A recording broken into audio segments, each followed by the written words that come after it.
அந்த காலத்துல போர் நடந்துட்டு இருந்தது.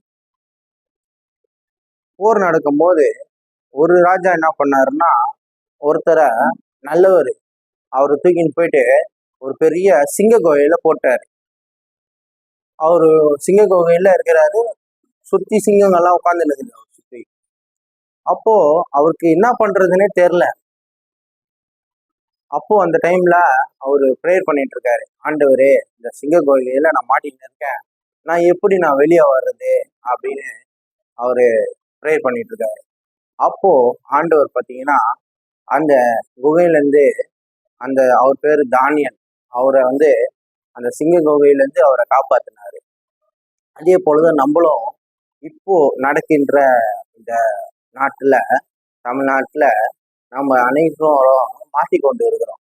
அப்போ நம்ம இந்த அனைவரும் நம்ம வெளியே வரணும்னு பார்த்தீங்கன்னா, நாளைக்கு நம்மளுக்காக நடக்கின்ற ஒரு வாக்கு, அந்த வாக்கை தயவு செய்து யார் என்ன வேலை செஞ்சிருந்தாலும் என்ன பண்றதுனாலும் பரவாயில்ல, அப்படியே விட்டுட்டு போய் முதல்ல நம்ம உரிமைய விட்டு கொடுக்க கூடாது.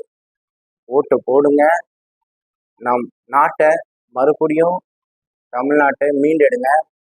இதே போல நம்ம சிங்க குகையில மாட்டிக்கொண்டு இருக்கோம், தமிழ்நாட்டை மீட்டெடுங்க. எல்லாம் மக்கள் கிட்ட தான் இருக்கு, உங்ககிட்ட தான் இருக்கு. வாங்க மீட்டெடுக்குவோம், இந்த உலகத்தை காப்பாற்றுவோம். ஆண்டவர் உங்கள் அனைவரையும் ஆசீர்வதிப்பார். ஆமென்.